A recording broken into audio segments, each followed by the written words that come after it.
those people who don't know who Kate Bush is and completely forgotten who she may have been, she is the waif-like singer and songwriter who had an enormous hit with her first eerie single, Wuthering Heights. Out on the windy moors we'd roll and fall in green. She was an original, a rarity in the pop world where so many performers look and sound much the same.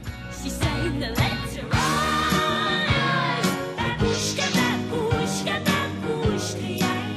Is it a bird? Is it a plane? Is it a tree? No, no, no, it's a bush. Yeah, ladies and gentlemen, Kate Bush. Kate Bush. Kate Bush.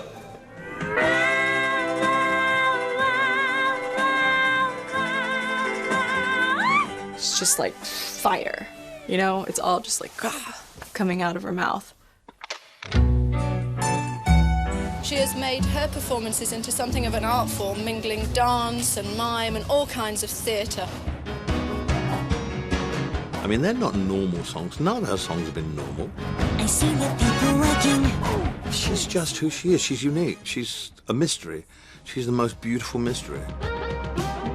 There were moments of like hairbrush in the mirror, you know, like running up that hill and dancing around the lounge. I mean, the music speaks for itself, but liking her makes you feel a bit clever. Hours of being in my room by myself through good times and bad times and listening to her on headphones and her taking me away from my stress.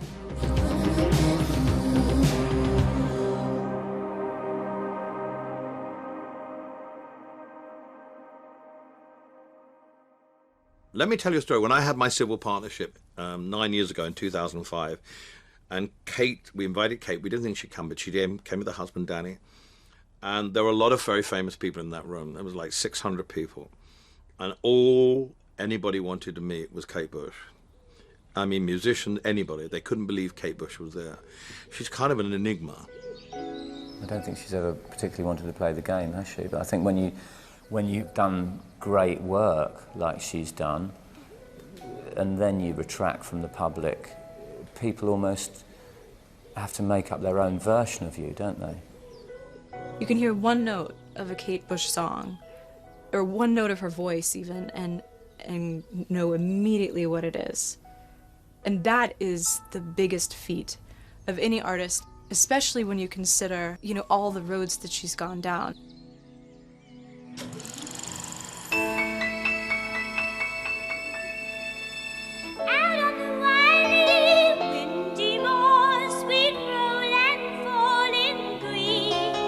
When Kate Bush came along, sort of 78, I was in the Slits, and I remember I was sitting in a van outside our singer's house waiting to go and do a gig, and Wuthering Heights came on the radio, and I was like, what's this? And I kept waiting for the melody to repeat, because, you know, at that time, pop music was very much, Radio 1, you know, was repeating melodies very quickly, and this melody sort of meandered on in this high-pitched voice warbling and dropping, but I was absolutely spellbound.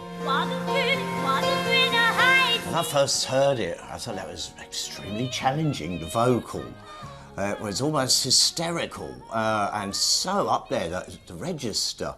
But it was absolutely fascinating, and I know at the time a lot of my friends couldn't bear it. They just thought that was just too much, but that's exactly what drew me in. Bad dreams in the night. You told me I was going to lose the fight. Leave behind my Wuthering Heights. Look, I can see Wuthering Heights. Well, I saw a series on the television about 10 years ago. It was on very late at night, and I caught literally the last 5 minutes of the series where she was at the window trying to get in. Who are you? I'm Catherine Linton. Oh. I've come home. And it just really struck me. It was so strong. And I read the book. You read the book, you read the book later? Yeah, I read the book before I wrote the song because I needed to get the mood properly. I'd never heard anything like it before. It was like banshee music. This absolute otherworldly voice singing about a book.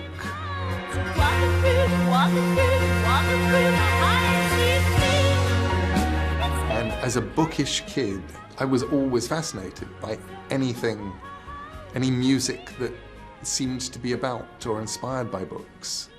For that to have come out of someone's brain, period, is a remarkable feat. For that to have come out of someone's brain at 17 years old. This incredible song.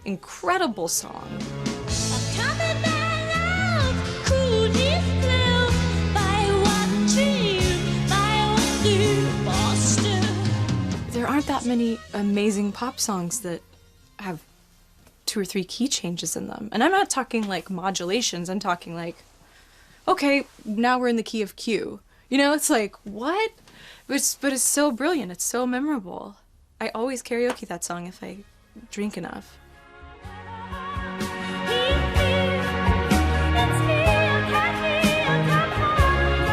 Wuthering Heights was not your normal type song. But that's why it was so brilliant. It was great to hear something out of the norm. You know, when things like that come along, they don't come along very often. I mean, when does the next Kate Bush come along after Kate Bush? There hasn't been one.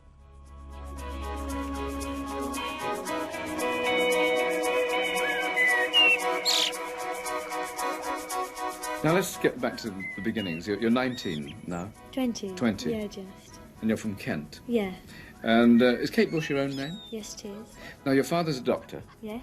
Is it a musical family? My brothers are very musical, yeah. They were really responsible for turning me onto it in the first place. Mm. They were always playing music when I was a kid.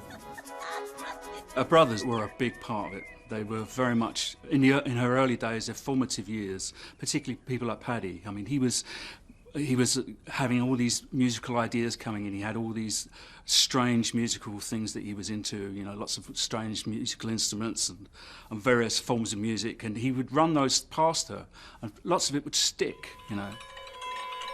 What do you call it? It's called Astrumento de Porco. That's its real name. You're Kate's brother, aren't you? Yeah, afraid so. Is it sort of a bit of a family business, really? Well, yes and no. I mean, like, Kate and I have been making music together for years and years, on different levels, you know, but I mean, there's always been music in our family. Well, when I was young, it was really the music that my brothers played, and I'd pick out the stuff that I liked and listen to it with them. And what kind of music they played? They were into King Crimson at that time, and Pink Floyd, and Blind Faith, Fleetwood Mac, that sort of thing. When you went to visit the family house, you know, East Wickham, you know, it sort of reminded me of my parents' house in some ways. It was a comfortable, middle-class doctor's house with a nice garden. Yet, out of that had grown this strange creature that was doing wonderful things. When did you start writing songs? I must have been 11 or 12. Well, when did the music men come to hear about you, and how? That was quite a gradual process. When I was about 14, there was a friend of my brother's called Ricky Hopper, who was in the business and he knew a lot of people, and he acted as a friend to try and get the tapes across to people. And after some trying, there was no response. And he knew Dave Gilmour from the Pink Floyd, and Dave came along to hear me because at that time he was scouting for struggling artists. I had a listen. I was intrigued by this strange voice. I went to her house, met her parents down in Kent, and she played me, God, I mean, it must have been 40 or 50 songs on tape, and I thought I should try and do something. I hear him before I go to sleep and focus on the day that's been. I realize he's there when I turn the light on. Dave Gilmour put up the money for me to make a proper demo with arrangements and selected songs, and we took it to the company. We were making Pink Floyd, that is, we're making the Wish You Were Here album, and I think we had the record company people down at Abbey Road in number 3. And suddenly I find myself. And I said to them, do you want to hear something I've got? And they said, sure, so we found another room and I played it to them, The Man with the Child in His Eyes. And they said, yep, thank you, we'll have it. He's here again, the man with the child in his eyes. He's here again. You know, Man with the Child in His Eyes is still one of those things that, right from the get-go, you know, has its own life because it's just a great song. And she has, you know, for all the time that she or I or anyone spend decorating and creating moods, it's actually the key element of what you're saying, the melody and the chords and the rhythm that still speak louder than all the stuff around on a great song. It is absolutely beautiful, isn't it? And it's sort of over 2 years before any of the other recordings she did. That is her singing at the age of 16 and having written those extraordinary lyrics about whatever they're about.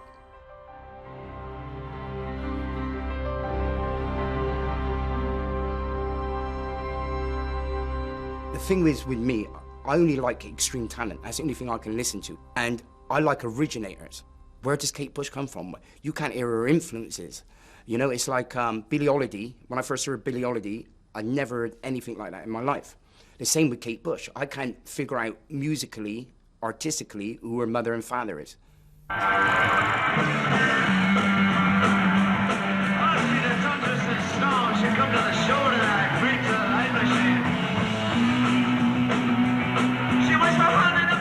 Somebody told me that she was at a 73 gig at Ziggy Stardust. I'm like, are you sure? Everybody seems to have been at that gig. Yeah, we were there. It's a great gig. He's one of those people that have had an influence on her in a weird sort of way, you know. It's not obvious, but, you know, people do. She was aware of Roxy Music, Brian Eno, and people like that. You know, she was aware of a lot of people. A lot of people had an influence on her. I hope you don't know it, 'cause we've been around a long time. Just try to make the big time. Kate, having seen me probably, well, yeah, the first time working with Bowie, I mean, she wanted to be a performer like that. I'm not saying like Bowie, but to move like that. And, of course, she had seen Flowers, as did everyone at that time.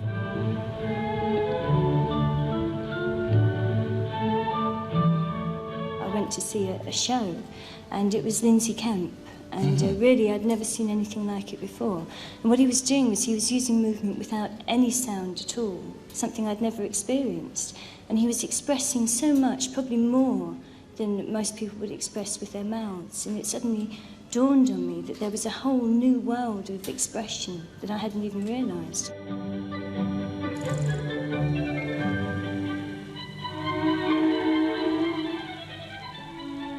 I was teaching at the dance centre in Covent Garden. Kate turned up, dressed very properly in her ballet tights and things, and her hair scraped back, looking very, very professional indeed, very, very serious student, but as timid as hell.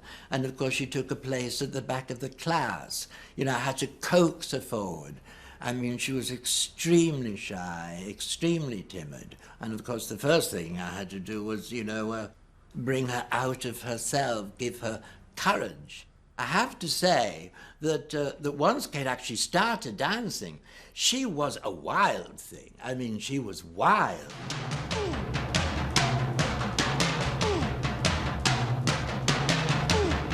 One day, some months after knowing her, I got back to my home in Battersea, and there was an LP pushed under the door, The Kick Inside, and there, dedicated to me, was this beautiful song, Moving.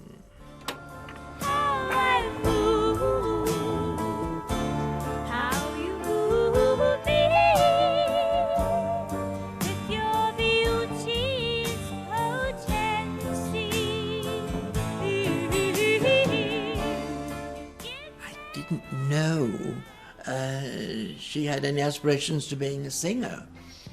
She never talked about herself.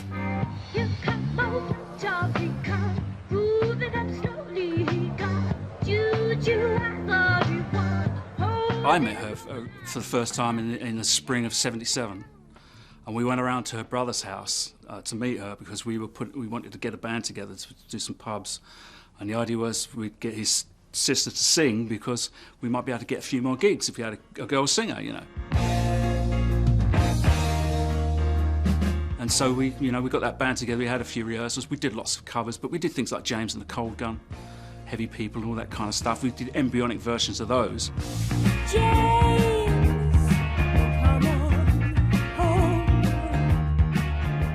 The first time you sang in public, do you remember that? Yeah, that was about 2 years ago in a pub in Lewisham. And I was so scared, I really was. And I knew from day one, I knew that there was no way this girl's not going to make it. She's going to be a huge success, you know. There's no way, because she was so driven for it, and her enthusiasm for it all, it was infectious, you know.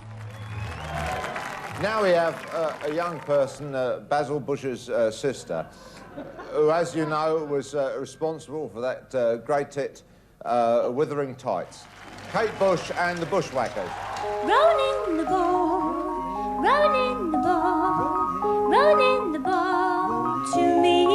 The early vocal style is really acrobatic, isn't it? It's kind of like, it's very, almost sort of vocal gymnastics, isn't it? Jumping around all over the place. She's almost still finding her style a little bit.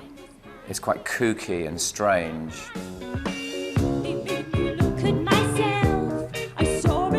When I first started singing, I had an incredibly plain voice. I mean, I could sing in tune, but that was about it. I mean, I really wasn't that good. And really all I did was sing every day because I was writing songs. I would sing them. I was concentrating much more on my writing, and therefore my voice came through that. You can sort of understand the experimentation of her music through thinking about what she does with her voice.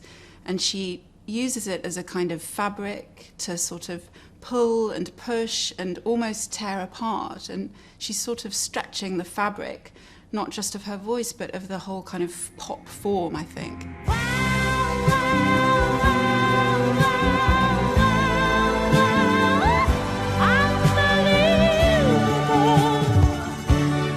There are lots of layers to that song, but what she's doing with her voice is just going, wow, wow, wow. It's very hypnotic. It's a bit like a siren, and then, you know, it whoops up to a very high register. It's like a child. It's like a kind of just reveling in what her voice can do.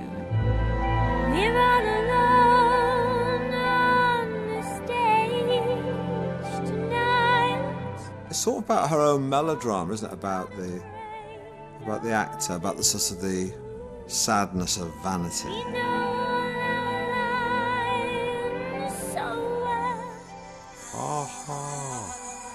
What you wanted. I mean, you're sort of listening to this on a record player in suburbia, and you're taken, you know, it's like she takes you by the hand and you fly off through the sky like the Snowman or something, or Christmas Carol.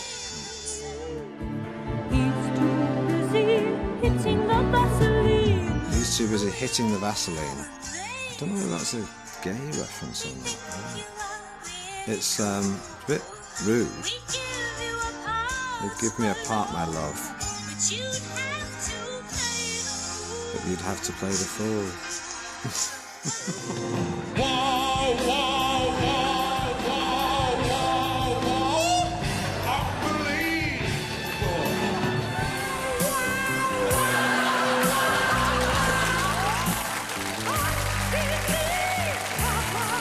So, of course, she's a gift for satirists. Of course, it's easy, because dull artists, especially in pop music, are very difficult to satirise.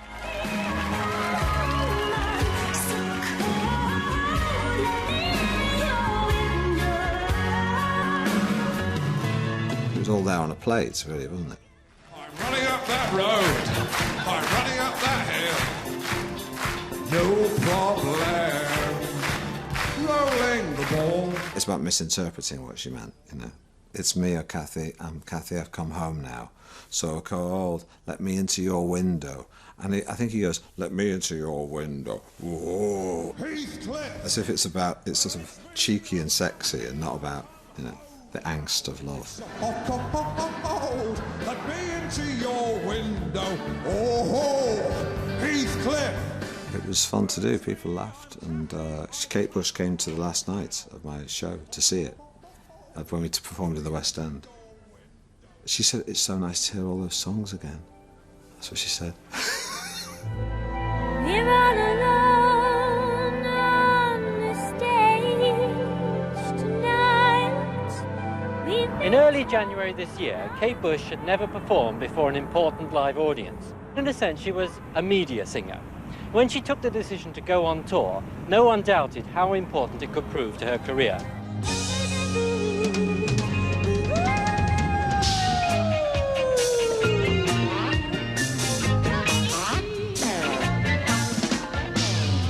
Her early shows were so sensational. The ones she did at the Palladium, for example, were the benchmark for people's shows in the future.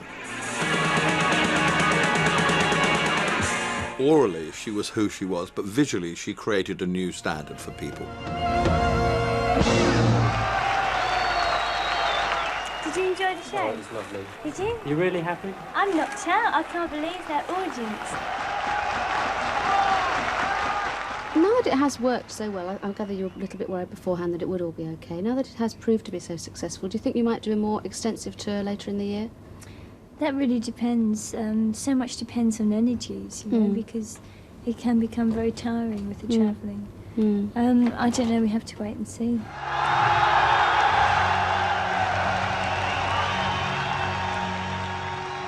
I hope she doesn't mind me saying this, but I was about 14 years ago. I had a long phone call with her because I wanted her to do something, and she wouldn't do something live with me or do some song with me. And she rang me to tell me why, and it turned into a long conversation about performing on stage and how terrifying it can be, and how she hadn't done it for a long time, and she felt a little bit, just a bit scared by the prospects of going out there again.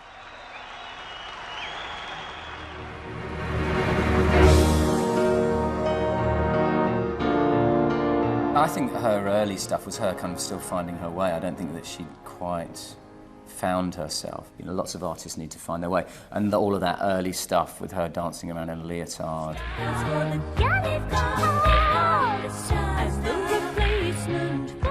don't know, it was all a little bit amdram, wasn't it? Some people would have thought, you know, it looks like she's come straight out of drama school and she's learned how to kind of wave scarves around and that sort of thing. But to me, it wasn't really about that. It was kind of about the whole package, and the sound coming out of her was just so incredible. That kind of blew every other, problem, if you like, away. People didn't really care if she looked a bit naff. She just sounded amazing. Outside gets inside. Ooh. Through her skin. Breathing is a fetal song. It's a song of a reincarnated fetus coming round again, terrified of a nuclear war, terrified of the radioactivity outside, terrified of the idea that we won't be able to breathe. Nobody writes songs like that. It's utterly political, and it's utterly female.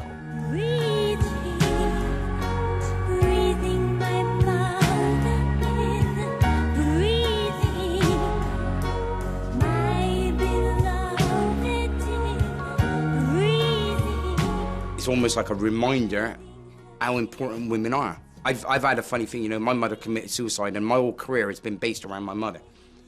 All around my mother because I didn't know her. And you know, just like keep breathing my mother in. That lyric there could be my whole career. And this is what I mean. I'm a kid from a council flat. I'm a mixed race guy who grew up in a white ghetto. Totally different life to Kate Bush. But that lyric, keep breathing my mother in, my whole career is based on that.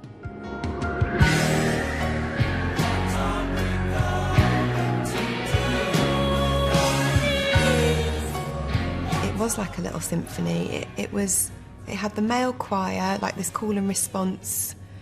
What are we going to do? And that she's like breathing, the way she's singing. I was just like, oh my God, what's this woman on?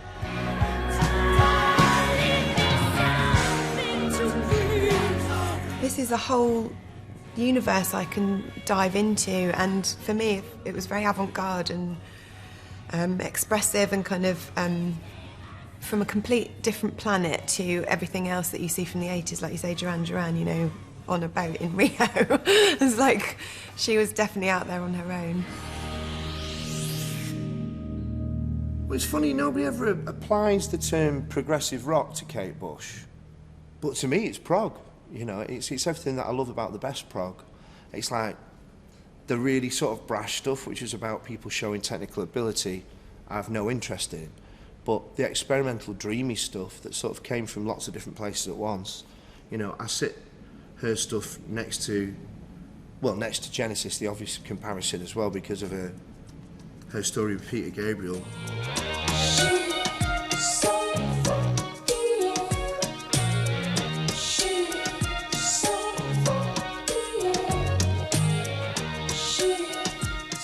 One, two, three, four. Gabriel used a computerized instrument called a fairlight. Any sound can be fed into it, stored, and played back on its keyboard. What was so exciting was that you could take any sound in and then manipulate it. See, if I pick up this mic, for an example, and press S for sample, we can put in the sound, I hope. Over here we have the waveform, and it should be up on the keyboard. Every kid can do that with their phone nowadays, but at the time it was absolutely unique and suddenly opened up these whole sort of continents of new sound texture.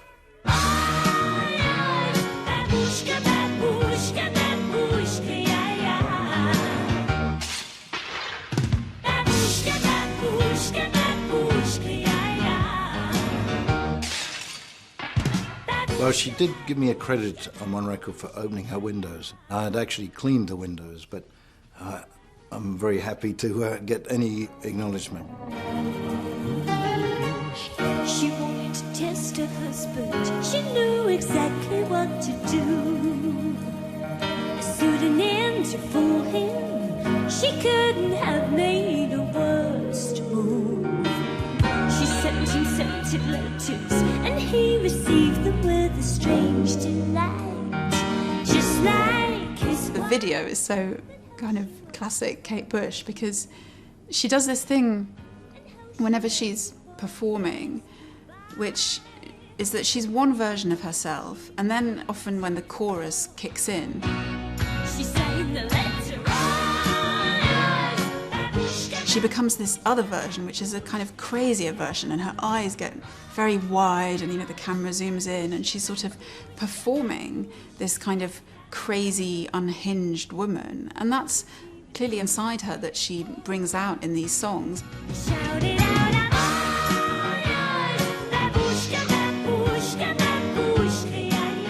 Babushka's one of those songs you just can't get out of your head, can you? You know how she is able to take a word, and then you start seeing images and pictures to a word that maybe you haven't used. It's not as if you're saying, je t'aime.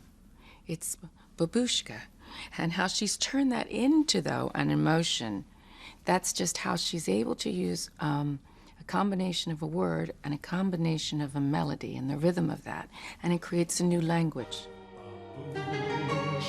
She wanted to take it further, so she arranged a place to go. The first song I heard was Babushka, and like, you know, with the bass and this amazing relationship she had with that bass. No one had done anything like that before, and like the dance moves that she were doing were not things that you would learn in a dance academy, and like the music was not something you'd learn in a kind of rock school or a conservatoire of music academy. What I love about her music is that it's so innate. The talent she has is so innate but perfect fully formed music. I read an interview with her one time where she was asked something along the lines of, why do you write from the perspective of a lot of characters? And she said very simply and eloquently, because they're more interesting than I am.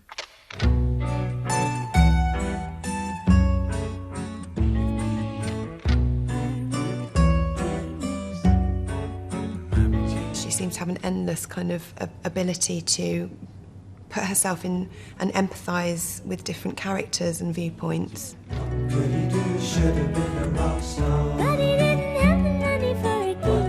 Army Dreamers is a maternal point of view. It's you know, you've got this song about young squaddies dying, and the person singing it, you know, somewhere understands what it's like to be a mother and to lose a son. Army dreamers, oh, what a waste of army dreamers. Byron once said of Keats, Keats writes about what he imagines. I write about what I live. And most rock and roll people write about their lives in some way, and Kate Bush is more like Keats in that she writes about what she imagines.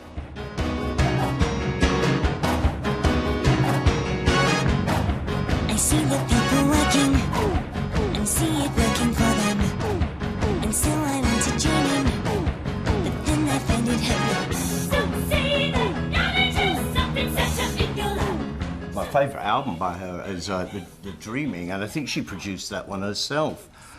That got a lot of criticism, but I loved it. It was overloaded with textures and tones and all manner of things. It's a record that I still can play to this day and still hear new things. I mean, obviously it's not number one on the dance floor, but then all music shouldn't be.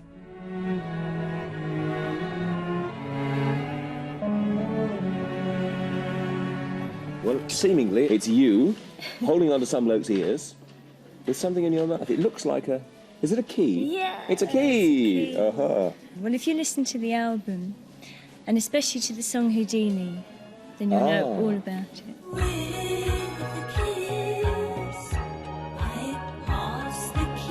Well, it's with the kiss I'd pass the key. Do you know who the man is that she's kissing? It's me. You can only see my right ear. But then again, who wants to see me? Kate has spent the last 14 months holed up in various studios recording her new LP, The Dreaming, and the resultant noises include helicopter rotor blades, didgeridoos, and a chorus of fake sheep.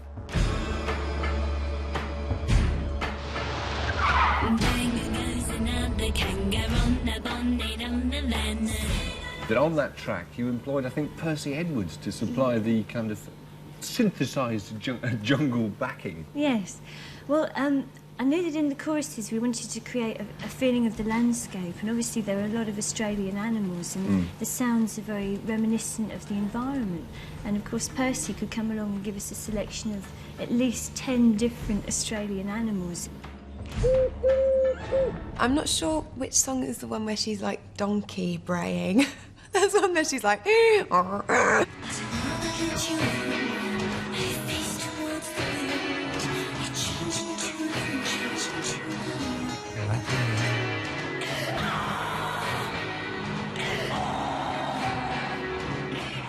When I first heard it, I almost had to bend my ears round to be able to understand the sounds that were coming at me. And I found it really, again, I was like 11 or 12, so I found some of it really scary. I must admit, just when I think I'm The direction I'm going in with my art is the way I want to go, because for me, it's a little bit deeper, it's got more meaning, it's not so poppy, I suppose. But of course, maybe that won't be so widely accepted, especially in the singles chart. We got the job sized, the shop shop for business. The lookout has parked the car that kept the engine running. 3 beeps means trouble's coming. She came out with this record that people were just like, what, you know, they couldn't grasp it. And But the greatest thing that happened was after that, the Hounds of Love, I think, which is one of her most complete works, was created, and I think only through pushing through those boundaries and exploring the deepest recesses of production could she then come through and create something like the Hounds of Love. You went away on your own terms to make this LP, didn't you? Yes, I wanted to make sure that we got our own studio together. That was the next move, really. I spent a lot of time on the last album, moving from studio to studio, and now we've got our own place and everything is brilliant. It makes such a difference. When we set up the mastering studio for Hounds of Love, I think that really did to get rid of the last of the chains that she had, that she felt she had. And it did set her free in a lot of ways. Now, though, a timely burst from a lady who hasn't graced the turntables with a new record for 2 years. It's nice to have her back. I just remember pulling aside. I was driving, and I heard it on the radio in the States. And she didn't get played a lot on the radio in the States until that song. That really got played a lot. It doesn't hurt me. Do you wanna feel how it feels? Do you wanna know that it doesn't hurt me? I remember I had to pull over and listen to it because I never heard anything like it. If only could, I'd make a deal with God, and I'd get him to swap our places. Be running up that road. I think the choreography, the fact that there was suddenly a Kate Bush who was completely owning, you know, the aspect of dance, even not singing, even not, you know, she wasn't even lip syncing, she was just dancing. On top of that, it was a way of dancing that was at the time not at all popular. It wasn't the type of dancing that you would have from, I don't know, artists like Michael Jackson or Janet Jackson or Madonna. You had somebody who was bringing in a style of dancing that was like a marginal way of moving, a modern dance. This is like one of my all-time favorite songs. Music is supposed to evoke emotion, you know what I'm saying? It makes you feel a certain way, you know? Just that's what the vibrations are.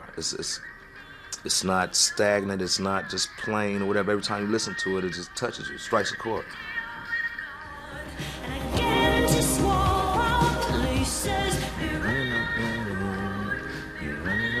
I was introduced to the music by my Uncle Russell, and he's kind of like a weirdo, like of the family, you know, he was a skateboarder and all kind of things. So I was like, you know, 6th, 7th grade, and I used to ride my bike to school and just listen to it. And then I just got deeper and deeper into it. That's, you know, one of my biggest musical influences. I love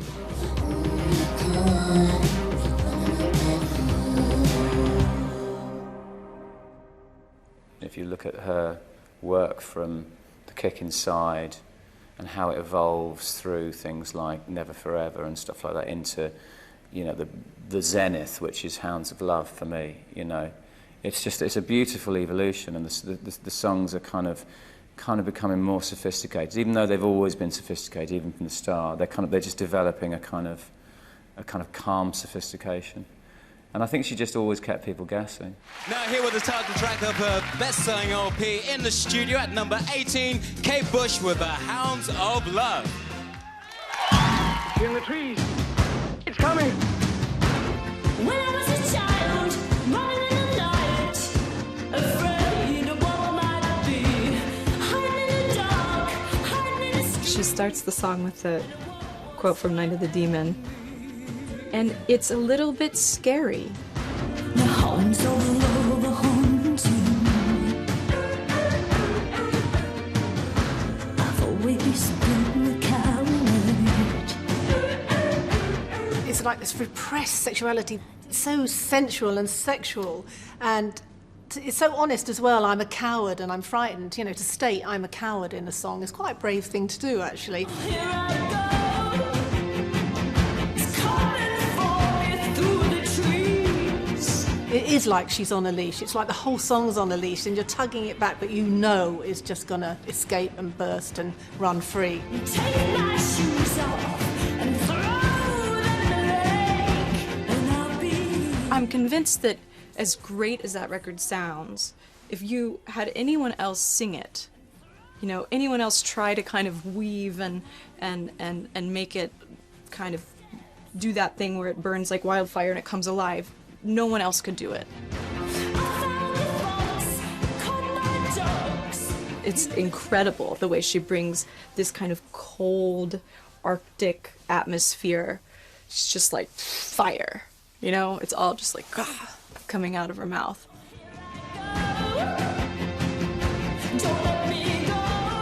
Everything's doubling up now. You've got twice the amount of cellos, so everything's doubled.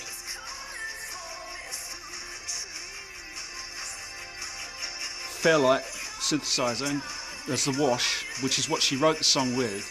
What we've done is I'd set up a pattern in the Fairlight page R, put that to tape, so she had that pattern to play along with, and then she used the Orchestra 5 sound as a wash to actually write the song with, which is what you hear all the way through. It's that kind of washy synthesizer sound that's underneath it all, and then all the cellos just dance over the top of it. Virtually no backing vocals at all. I think that's the strength of the song, is the fact that it's very little to get in the way of that lead vocal. And now I'm playing the song in my head. She's like, do you know what I really need? Do you know what I really need? Need la la la la la, yeah, yo, love.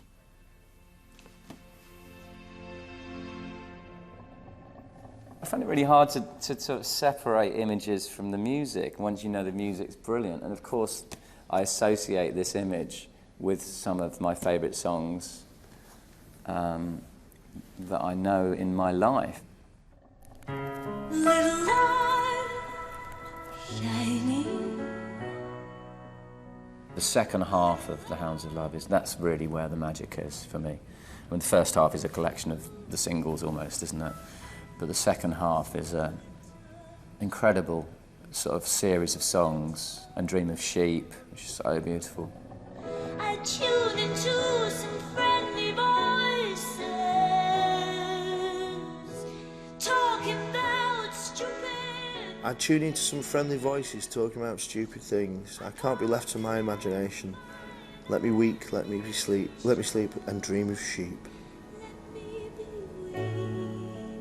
I love that lyric. Let me sleep and dream of sheep.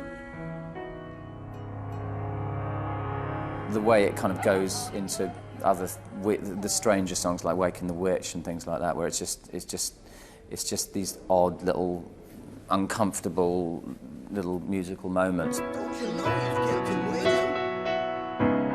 I think The Ninth Wave was the piece of music that affected me the most when I was little because it terrified me. It's about witches and being stuck under ice and, you know, floating adrift in a sea of nothingness and all those kind of dream elements, subconscious themes and very kind of English ancient storytelling.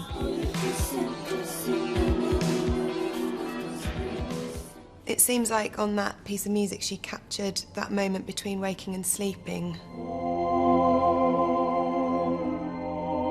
I've spent many, many, many hours listening to that 30 minutes of music. It's an incredible piece of music, and I advise anyone that has never heard it to go and listen to it, because it's one of the great pieces of music.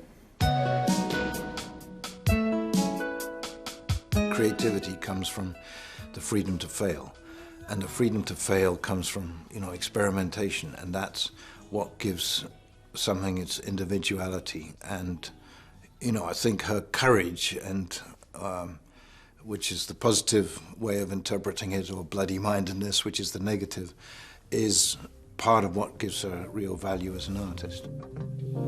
In this proud land we grew up strong. We were wanted all along. I was taught to fight, taught to win. I never thought... It's extraordinary what that song has been used for, but I think a lot of people that have got into trouble have attached themselves to that song. And I think a lot of it is that Kate's, you know, wonderful voice is there in a sort of reassuring and loving way, and just makes them think that perhaps there's going to be that type of love out there for them. Don't give up, 'cause you have friends. Don't give up, you're not the only one. The record she did with Peter Gabriel was one record that saved my life. That record helped me get sober. So she played a big part in my actual downfall and kind of rebirth, as it were. That record helped me so much. I never told her that, but it did. Don't give up, 'cause I believe there's a place where we belong. One of the things that I love about Kate Bush is her absolute ability to take things, to pluck things that you would never expect to see on a rock album and put them there and make them work.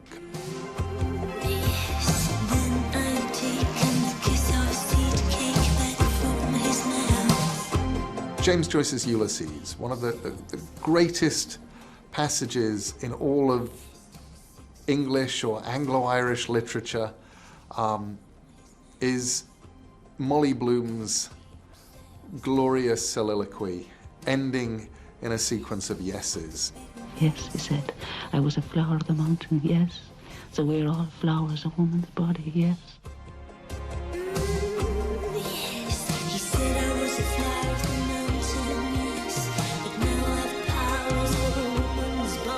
It's about embracing the world of the senses, embracing yourself, embracing sex, embracing love, embracing the future, embracing all possibility. And it goes all the way back for me to Wuthering Heights. This is somebody who's not afraid of books. This is somebody who's not afraid of reading, somebody who's not afraid of writers, and who's not afraid of translating, being an intermediary, being a door between the world of books and the world of rock. I still remember going to the CD store and buying Central World when I was 16, and the cover, and there's a rose in front of her mouth that has bloomed.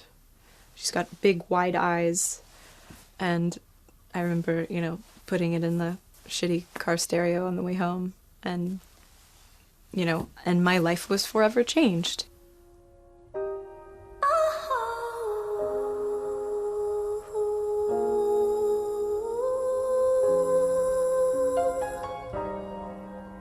I really thank Kate, because these touchstones like This Woman's Work, that kind of song is, it's celebrating everything that's so wonderful about being a woman and being nurturing and intuitive and emotional and gentle and sensual and just like really intimate. I should be crying, but I just can't let it show. People don't put their hearts on the line in that vulnerable way very much, and it's really, as an artist myself, it's helped me to not be frightened, to show as much of my vulnerability as a woman as I can, and in that be powerful.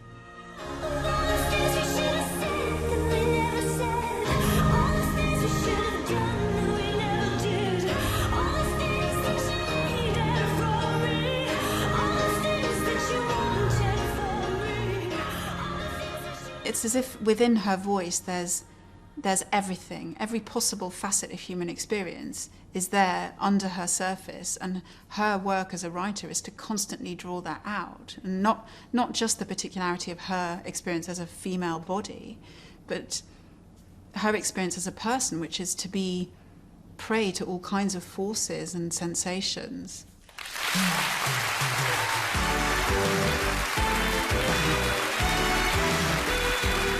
What about lyrics? Yours are very passionate and provocative. Do you get inspiration anywhere?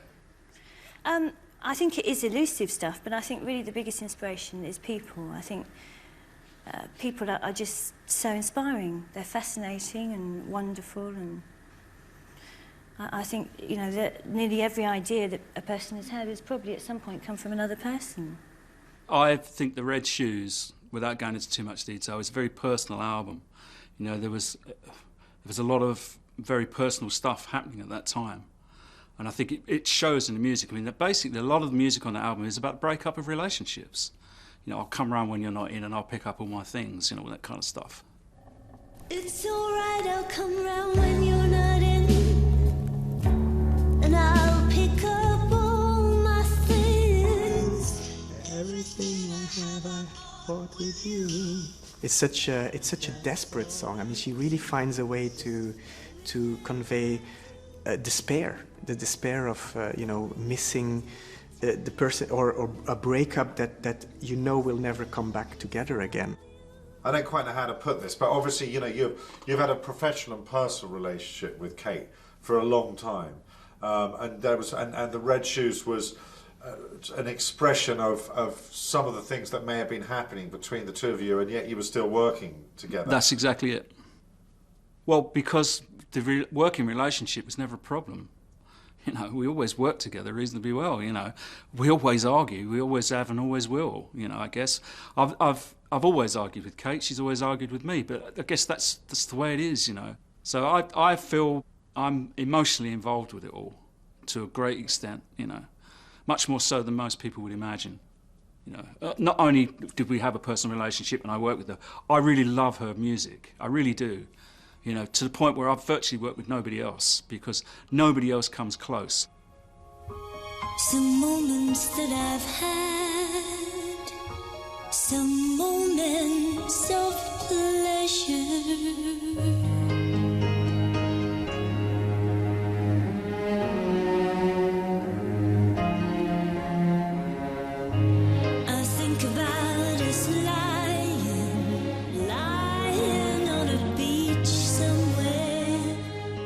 I was just really sad that suddenly someone who was making work that was accessible to me suddenly became inaccessible because of circumstances, personal choices or whatever. But I always blamed the critics. And I can hear my mother saying, every old sock needs an old shoe. And that a great saying.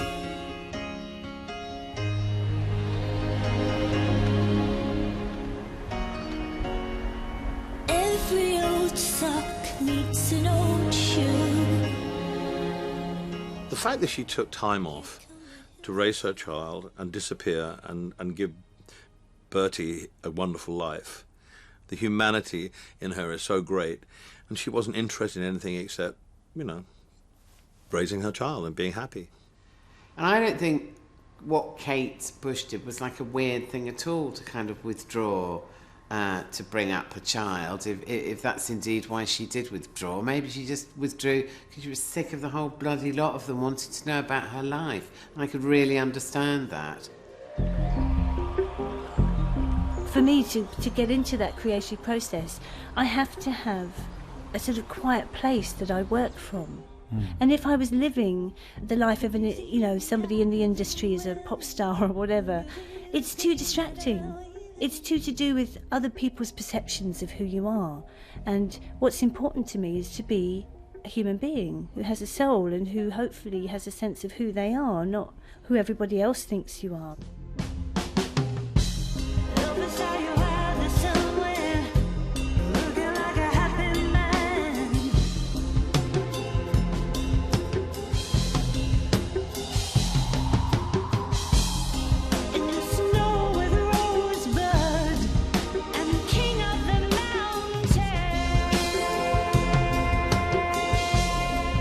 John Harris, there's been some anticipation over this. Someone even wrote a novel called Waiting for Kate Bush about the long wait. Has it been worth it? Well, I think there's probably less anticipation in the real world, in quote marks, than there is in certain circles of the media. I think people get themselves in a right old tiz about this record. There's still an element of we are not worthy about Kate Bush. But deeply eccentric. Well, it's not. It's not actually. That's the point. It's not eccentric, and you can tell this is someone who's not been near the music business for 12 years. And it sounds like the sort of thing that would blast from shopping malls in about 1989. There's a bit of kind of tears for fears about some of it. What I like is it's not self-conscious eccentricity. I think she's making this record for herself. She's pleasing herself with her music. The Ariel album. My favourite on that album is actually that song called Prelude. It's just the sound of some cuckoos and the sound of a child's voice. And she just manages to combine these very, very prosaic, pure elements and turn them into magic. She's always been able to find, let's say, the language of nature. She would be able to make you hear words within, the sounds that birds would make. You would actually hear that they're saying something. Kate Bush makes a record, then you don't hear from her. And you play the stuff that she's made already and you listen to it. And one day you are surprised and she brings out something else, and she's been quietly working away on it for however long she wanted to work on it. And I love that. I love the willingness to be quiet until it's time to speak, which is something that she does over and over. You're not a Lindor monkey.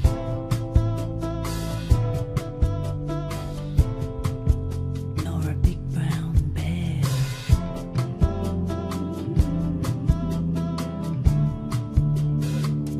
You're the wild man.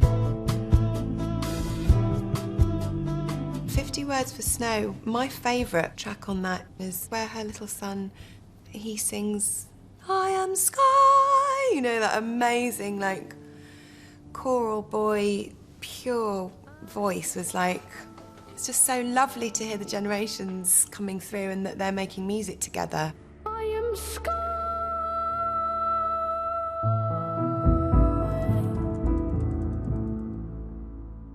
I was called by my agent, who said, would you like to record a track with Kate Bush? To which there is only ever one possible answer, as long as it's not me singing. I said, she does know I can't sing. She said, no, it would be voicing, but saying words for snow. Oh, no, it's not.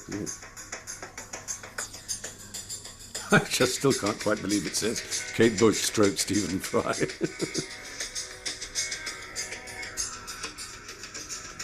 Wonderfully atmospheric, isn't it? It's just something about it.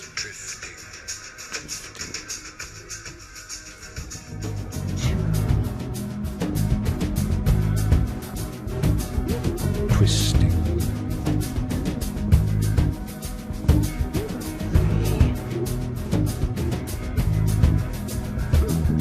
Whiteout. These phrases and epithets are hers, and they're not. Some of them obviously exist, like whiteout, and some of them are just sort of poetic, forced poetic, almost like what Anglo-Saxon poetry is known as a kenning, where you just put things together. She has a very intense poetic mind. Hooded wept. That's what makes it, that voice that comes in.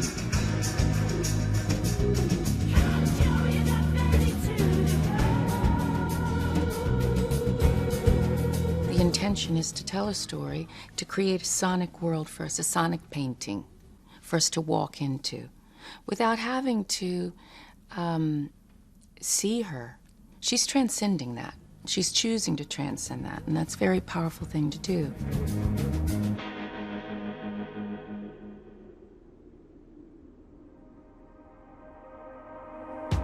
You don't ever get the sense that she is making music to pander to anyone.